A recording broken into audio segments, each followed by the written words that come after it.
শত শত শিশু মারা গেল। হ্যাঁ, যে কটা শিশু হাসপাতালে ভর্তি হয়েছিল তাদের সংখ্যা হয়তো আপনারা জানেন, কিন্তু ঘরে যে শিশুরা মারা গেল শুধু ভ্যাকসিনের অভাবে, হামে শিশুরা মারা গেল। অথচ আমি তো প্রতি বছর সময় মতো ভ্যাকসিনের ব্যবস্থা, সেগুলি ক্রয় করা, রাখা, ভ্যাকসিন দেওয়ার ব্যবস্থা সবই করতাম। 94, 95%, 98% পর্যন্ত আমরা ভ্যাকসিন দিয়েছি। 2025 সাল, 2024-25 অর্থ বছরে 7,97,000 কোটি টাকার বাজেট দিয়েছে, যেখানে 41,000 কোটি টাকার উপরেই ছিল শুধু এই স্বাস্থ্যসেবার জন্য। সেই টাকাগুলি তারা কী করলো? যে 2025 সাল কোনো ভ্যাকসিন কেনে নাই, ভ্যাকসিন দিতে পারে নাই, এবং 2026 সালে 12ই ফেব্রুয়ারি ইলেকশন করে ক্ষমতা আসলো, একটা প্রহসনের ইলেকশন তারিখ। তা আমি ইউনূস, তার সেই উপদেষ্টা নূরজাহান এবং তারেক, তিনজনকে আমি জিজ্ঞেস করতে চাই যে কেন এই ভ্যাকসিন দেওয়া হলো না? কারণ ক্ষমতা আসার পরে তার খোঁজ নিতে হবে না যে এই শিশুরা, তাদের তো নিয়মিত ভ্যাকসিন দিতে হয়, ফেব্রুয়ারি মাস হয়ে গেছে, কেন তারা ভ্যাকসিন পায়নি বা পাবে না, কেন, কী অবস্থায় আছে, সেসব হিসাব তাদের নাই, সেসব হিসাব নাই। এই টাকাগুলি সব মেরে খেয়ে গেছে। আবার প্রকৃত অবস্থা যেটা ছিল, তথ্যের ব্যাপারে তথ্য চুরি করার অভ্যাস, এটা তো ইউনূসের সবসময় আছে। সেটা আমাদের করা কাজের, সেটাকে আবার চুরি করে নিজের কাজের নিজের নামে চালিয়ে দেওয়া।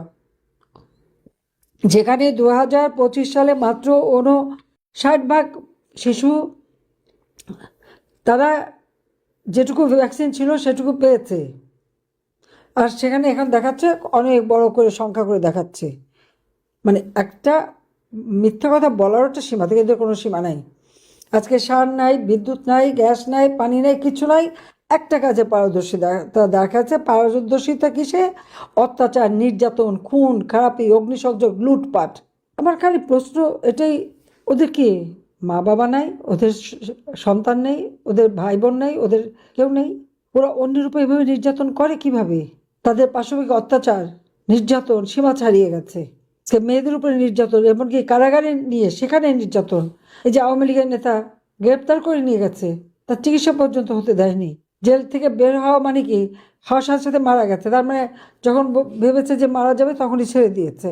এ পর্যন্ত 150-র উপর আমাদের নেতা কর্মীকে যে কারাগারে সেই জেল হত্যা করেছে তারা।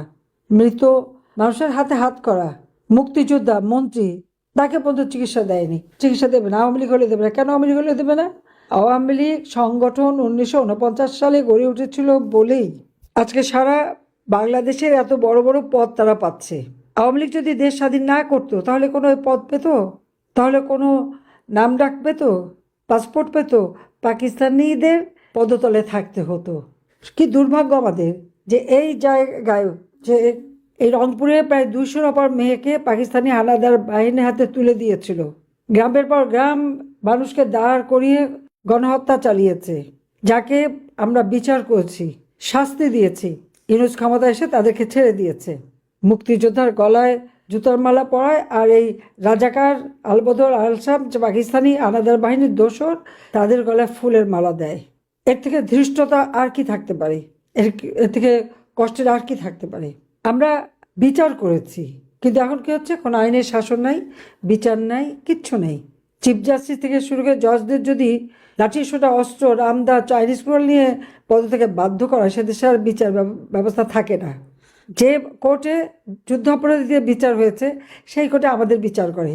হত্যা মামলা, আমি 1400 নাকি হত্যা করেছি, কেন আমি 1400 মানুষকে হত্যা করতে যাবো? একটা প্রমাণ দেখাতে পারবে? পারবে না। মামলা দেওয়ার সাথে সাথে মামলা রায় হয়ে যাচ্ছে। এটা হলো তাদের ট্যাকটিস, এটা ইউনূসের পরিকল্পনা। কারণ ইউনূস নিজে তো লেবারদের অর্থ আত্মসাৎ করছে, শ্রমিকের অর্থ, তার নিজের কোম্পানি শ্রমিকদের অর্থ আত্মসাৎ করে শ্রমিকদের করা মামলায় তার শাস্তি হয়েছে। যে লোকটা শ্রমিকদের করা মামলায় সাজাপ্রাপ্ত আসামি, সে আসছে ক্ষমতায়। আর এখন যিনি আছেন তার তো মানে গুণের আর শেষই নাই। কারণ জুয়া খেলতে যেয়ে ধরা পড়েছিল সিঙ্গাপুরে, তারপর ধরা পড়লো তার দুর্নীতি। আমাদের না, আমেরিকায় FBI, আমেরিকার গোয়েন্দা সংস্থা, তারা এসে সাক্ষী দিয়ে গেল তারেকের বিরুদ্ধে। আর 10 ট্রাক অস্ত্র চোরা কারবারির সাথে জড়িত সেই মতিউর রহমান নিজামী সহ তাদের সাথে। 21 আগস্ট গ্রেনেড হামলা, আইভি রহমানকে হত্যা করা হলো, তার সঙ্গেও জড়িত। এটা তো যখন তত্ত্বাবধায়ক সরকার ছিল 2007 সালে, তখনই তদন্ত করে বের করেছে। এই সমস্ত মামলার আসামি এখন ক্ষমতায়। তো বাংলাদেশের মানুষ ন্যায় বিচার পাবে কোথা থেকে, যারা নিজেরাই অপরাধী? এবং এই অপরাধ তো মানে প্রমাণিত, আমাদের যাদের বিরুদ্ধে মামলা দিয়ে যাচ্ছে। এবং ইউনূসের কাজ হচ্ছে কি, আমার তৃণমূল থেকে শুরু করে সব স্তরের নেতাকর্মীর উপর হামলা, মামলা, অগ্নিসন্ত্রাস, তাদেরকে অর্থনৈতিকভাবে পঙ্গু করে দেওয়া, আর কারাগারে রেখে রেখে নির্যাতন করে করে, বাড়িঘর হারা করে তাদেরকে মানে মানসিকভাবে বিপর্যস্ত করে দেওয়া, যেন এই আওয়ামী লীগ আর কোনোদিন মাথা চাড়া দিয়ে উঠতে না পারে। অন্যের ঘরে আগুন দিলে সে আগুন যে নিজের ঘরে লাগবে না, বা অন্যের খেতে ক্ষতি করলে যে নিজেরটা হবে না, এটা ভাবে কি করে? সবাইকে আমি বলবো ঐক্যবদ্ধ হতে এবং সকলকে এক হয়ে দাঁড়াতে হবে, শক্তি দিয়ে দাঁড়াতে হবে। আমরা কোনো অন্যায় করিনি, মিথ্যা অপবাদ আমাদের সবার বিরুদ্ধে। আওয়ামী লীগের মানে নেতা কর্মী যে যেখানে আছে, তাদের আত্মীয় স্বজন, ছেলে মেয়ে, ওই ছোট শিশু থেকে শুরু করে সকলের বিরুদ্ধে মামলা মোকদ্দমা দিয়ে সবাইকে, তার ভেবেছিল এই করে বোধহয় আওয়ামী লীগকে শেষ করবে। আমি ঠিক জানতাম না যে আমাকে দেশ ছেড়ে আসতে হবে। যখন একের পর 6 জন মারা গেল, আমি এনকোয়ারি কমিশন গঠন করলাম। এই রংপুরে আবু সাইদ মারা যাওয়ার পরেই আমি এনকোয়ারি কমিশন গঠন করে দিয়েছি। সেই এনকোয়ারি কমিশনে হাইকোর্টের যিনি জজ দিলারুজ্জামান সাহেবকে হেড করে তিনি গেছেন রংপুরে তদন্ত করতে। এরপর আবার প্রায় 30 জনের মতো যখন মারা গেল, আমি 1 আগস্ট 3 সদস্য বিশিষ্ট কমিশন গঠন করি। কারণ আমার সন্দেহ ছিল যে এই যে 7.62 বুলেট, স্নাইপার রাইফেল, মানুষকে হত্যা করা, এগুলি কোথা থেকে আসছে, কারা করছে, কাদের হাতে এই অস্ত্র?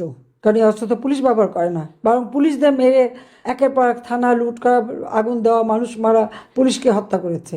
কিন্তু সেই এনকোয়ারি কমিশনকে বন্ধ করে দিল ইউনূস। তার কারণ সমস্ত হত্যাকাণ্ডের সঙ্গে তারা জড়িত। ইউনূস এই সমস্ত পরিকল্পনা করেছে, আর জামাত, শিবির, বিএনপি, ছাত্র দল, এরা হলো এগুলি বাস্তবায়ন করেছে। তারও এনসিপি, এরা এগুলি বাস্তবায়ন করেছে। আজকে তারা ভেবেছে যে এভাবেই চলবে, এক মাঘে শীত যায় না, এটাও তাদের ভাবা উচিত। দিন আসবে। আর আমাকে চক্রান্ত করে দেশ ছাড়া করেছে, কিন্তু আল্লাহর কাছে শুকর, আমি বেঁচে আছি। আর বেঁচে যখন আছি, আমি আমার দেশের মানুষের পাশে আছি, আমার দলের মানুষের পাশে আছি।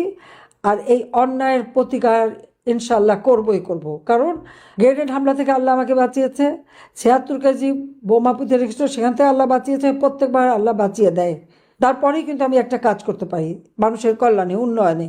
21 আগস্ট গ্রেনেড হামলার পর এই বাংলাদেশকে 2009 সাল থেকে 24 সাল পর্যন্ত দেশকে আমরা সার্বিকভাবে উন্নতি করেছি। প্রত্যেকটা মানুষ শান্তিতে ছিল, নিরাপদে ছিল, সন্ত্রাস দমন করেছি, মানুষের জীবনে শান্তি নিরাপত্তা দিয়েছি, নিরাপদে চলতে পারতো, শান্তিতে ঘরে ঘুমাতে পারতো। এখন তো ঘরেও ঘুমানোর উপায় নাই, শান্তিতে চলা তো দূরের কথা, নিরাপদ নেই। একটা পর একটা নারী শিশু নির্যাতন, অনবরত খুন খারাপি, ডাকাতি, চুরি, প্রত্যেক দিন। এমন কোনো দিন নাই দিনে বোধহয় 10টা 12টা করে খুন হচ্ছে এই বাংলাদেশে। কই আওয়ামী লীগ আমলে তো এটা ছিল না? আমরা মানবাধিকার সংরক্ষণ করেছি, কিন্তু আমাদের বিরুদ্ধে অপবাদ। ইউনূসের সেই ইউনূস সেন্টারটা হচ্ছে কাশিমবাজার কুঠি, ওখানে বসে যত রকমের মিথ্যা অপবাদ ছড়ানো হয়, মিথ্যা রটনা করা হয়, সেখান থেকে যা তৈরি করে আন্তর্জাতিকভাবে সেইগুলি দেয়। এটাই হচ্ছে তাদের কাজ। কিন্তু সত্যের জয় হবেই হবে। কাজে আমি সবাইকে বলবো যে যে স্পিরিট সবার মধ্যে দেখলাম, যে মনোবল দেখলাম, আমি সবাইকে ধন্যবাদ জানাই, স্যালুট জানাই। এই মনোবল নিয়ে আওয়ামী লীগের প্রত্যেকটা নেতাকর্মী প্রতিটি এলাকায় যেন ঐক্যবদ্ধ থাকে, যাতে আবার বাংলাদেশটাকে আমরা উন্নত, সমৃদ্ধ, সোনার বাংলাদেশ হিসেবে গড়ে তুলে জাতির পিতা বঙ্গবন্ধু শেখ মুজিবের স্বপ্ন বাস্তবায়ন করতে পারি। ইনশাআল্লাহ আমরা তা করতে পারবো। সবাইকে ধন্যবাদ। জয় বাংলা, জয় বঙ্গবন্ধু, বাংলাদেশ চিরজীবী হোক। খোদা হাফেজ।